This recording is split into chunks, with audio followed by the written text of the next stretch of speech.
अस्सलाम वालेकुम नाजरीन, आप देख रहे हैं वट एंड हो चैनल। और आज हम बात करेंगे ड्रामा सीरियल उम्मे आयशा की नेक्स्ट एपिसोड में, जिसमें आप लोग देखेंगे कि एक तरफ आयशा का रिश्ता जुड़ रहा है एहतशाम के साथ और दूसरी तरफ असवद की मंगनी टूट चुकी है अनोशे के साथ।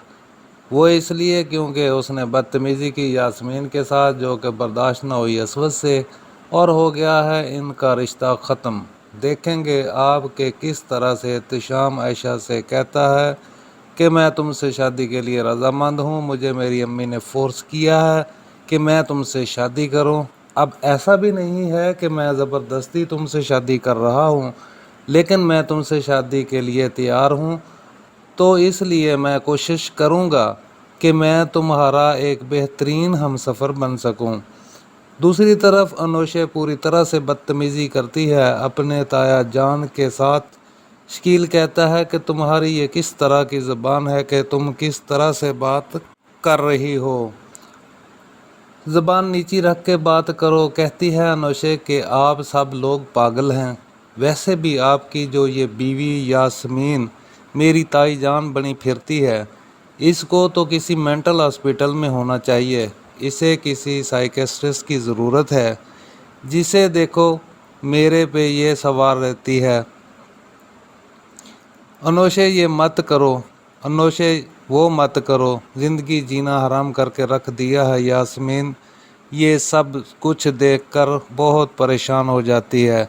वहीं पे असवद भी खड़ा होता है और उसका हाथ उठने लगता है अनोशे पर। ये सब तमाशा देखकर पूरी तरह से सब हो जाते हैं परेशान। यास्मीन, जो कि पहले से ही असवद से कह रही थी कि अनोशे किसी भी हाल में बेहतरीन बीवी साबित नहीं हो सकती, उससे मंगनी तोड़कर आयशा से मंगनी कर ली। लेकिन तब असवद को ये बात समझ नहीं आई थी और उसने अनोशा से मंगनी नहीं तोड़ी और आयशा से मंगनी भी नहीं की थी। लेकिन अब उसे भी समझ में आ रहा है कि उसकी माँ जो कह रही थी वो बिल्कुल ठीक था। अनोशे एक नहायत ही बदतमीज़ बदलिहाज किस्म की लड़की है, जिसे किसी भी किस्म की कोई भी तमीज़ नहीं है, यहाँ तक कि उसे अपनी माँ की भी कोई परवाह नहीं है। अनोशे असवद से कहती है कि आज से मेरा और तुम्हारा रिश्ता ख़त्म हो गया। मैंने ये तसव्वुर भी नहीं किया था कि तुम मेरी जगह अपनी माँ की तरफदारी करोगे, तुम अपनी माँ की साइड लोगे। ये तुमने मेरे साथ अच्छा नहीं किया असवद, इसलिए मैं तुमसे कहती हूँ कि आज के बाद मेरा और तुम्हारा जो भी रिश्ता था वो ख़त्म हो चुका है। तो बेहतर ये है कि अब मुझसे दूर रहो और मेरी ज़िंदगी में दखल अंदाज़ी करने की तुम्हें बिल्कुल भी ज़रूरत नहीं है। ये बात असवद को बर्दाश्त नहीं होती और दिल बर्दाश्ता हो जाता है।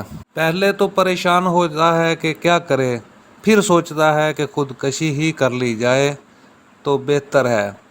वहीं पर आयशा आई होती है यास्मीन से मिलने के लिए। वो ढूंढ रही होती है यास्मीन को कि अचानक उसकी नज़र पड़ती है असवद पर, जो कि अपनी जान लेने की कोशिश कर रहा होता है। आयशा उसके हाथ से नाइफ छुड़वाने की भरपूर कोशिश करती है, लेकिन उससे ऐसा कुछ नहीं होता। असवद, जो कि आयशा से कहता है कि मेरा हाथ छोड़ो और यहाँ से चली जाओ, वहीं पे आयशा चीखने लगती है और कहती है कि ऐसा करना हमाकत है, ये बिल्कुल भी ठीक बात नहीं है। यास्मीन भी वहाँ पर आ जाती है और वहाँ से उससे नाइफ छुड़वाते हैं। वहीं पर हो जाता है असवद को एहसास कि इसके लिए बेहतरीन लाइफ पार्टनर अनोशे नहीं बल्कि आयशा ही साबित हो सकती है। तो क्या असवद अपने मुंह से कहेगा कि वो आयशा से शादी के लिए तैयार है या नहीं, या अब भी वो अनोशे के सदमे में ही पड़ा रहेगा? क्या होगा आगे, मज़ीद जानने के लिए देखते रहिए ड्रामा सीरियल उम्मे आयशा। नाजरीन, हमारी वीडियो को लाइक कीजिए, अपने दोस्तों के साथ शेयर कीजिए। मज़ीद अपडेट्स के लिए हमारे चैनल को सब्सक्राइब कीजिए। अपना ख्याल रखिएगा। अल्लाह हाफिज़।